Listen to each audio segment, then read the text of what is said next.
Norwood Such Bowling Bare Bones Broadcaster. I hope you'll enjoy the last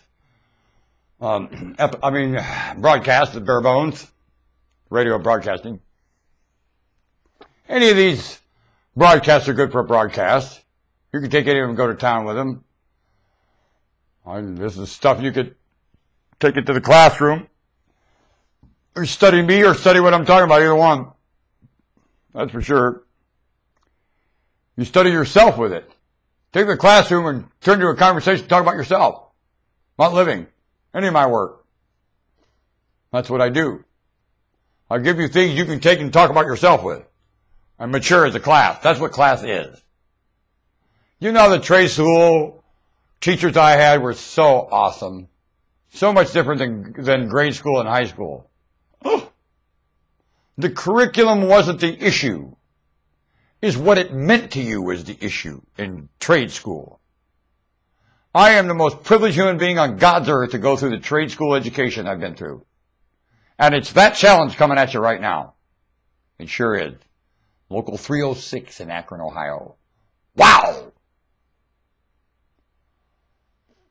They'll never know how much I appreciate them. They'll never know. They'll never know. Some people take reputation's word instead of yours. That's unfortunate.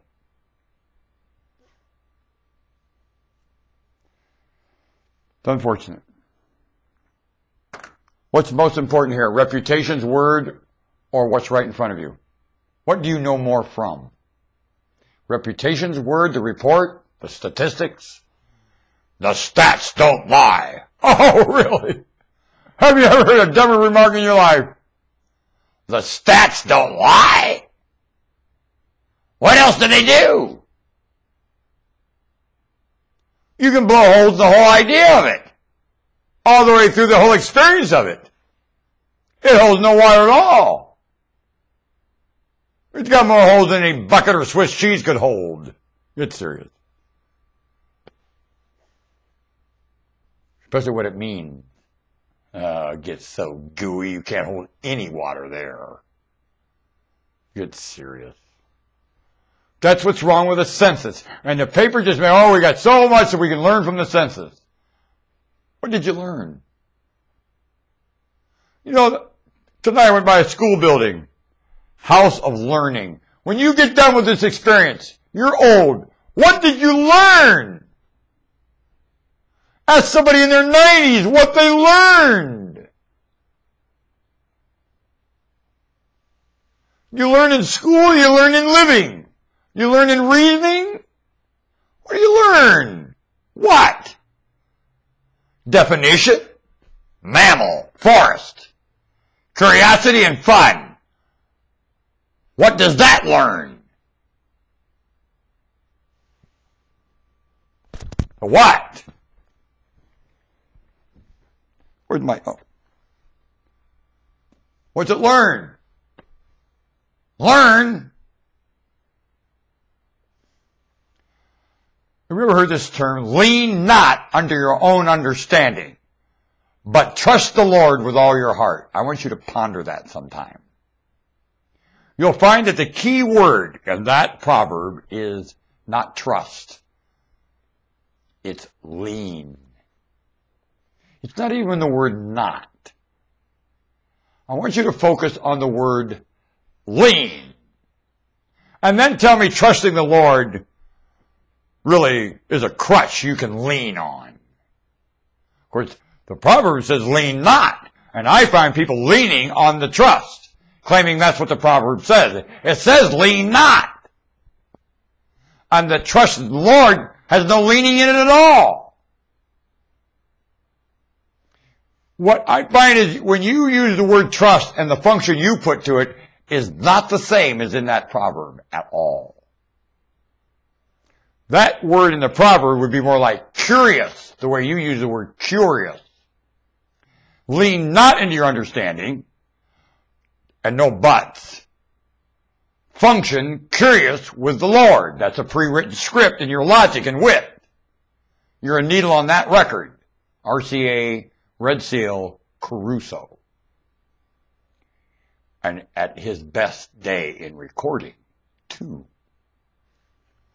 Very full of content, his voice. Could incorporate all the pipes, little hairs at the same time. Really puts out a reverb, you know what I mean? So, the trick word, though, is lean. Not only. You tell me this planet can experience the absence of leaning. Anything in magnetics, anything in momentum, does it lean? Does curiosity in and of itself lean? Does it? And then how does it maintain its balance? Humans have these two legs. Can you walk without leaning? I learned in martial arts the way you move the guy's head to where he's going to lean. You get ready to foot sweep him. You knock his head that way. He'll lean. He'll put his weight on that foot, and you knock that foot out from beneath him. Pretty simple. And there's TR's face grinning at me. I had the most marvelous instructor. I'll cry the day I die. That man touches my heart so deep, I sit there and quake. I hate class, and I knock it. Man, I've been through some doozies. Ooh, that classroom instructor face sure haunts me to the day. Sure does. I have been in some very wonderful classes. And you're hearing the echo of that effect also when you study me. You need to study where I came from. Far more, better material. I just point to where I've been.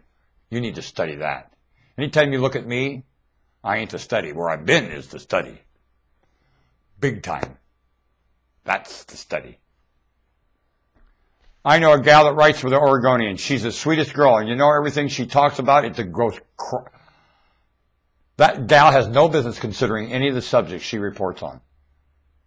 None. And how she stays sweet is the study. How does she stay giggly and sweet? You know what she reports on? You'd think she'd be the sourest thing that ever walked the planet, and she ain't. She's quite the opposite. I'm very busy, what do you want? I'm really very, but what do you got on your mind? Most people say I'm very busy. Click hum. They sure do. Almost everyone. She doesn't. Once in a while, she said, I'm just too busy. That's fine. A lot of times she say, go ahead. She works night and day. Early in the morning to late at night. Newspaper columnist. Probably puts in more time than anybody. Astounding. She reminded me of a bunch of commas in a wonderful article where you stop and pause and consider what you just read. She's astounding. I wish I had a speedboat. I better go upload this. There's so many people I wish I had a speedboat. We'd have a lot of fun. Huh? It'd be like Golden Pond. And you know me, I'd crack my head, I'm sure.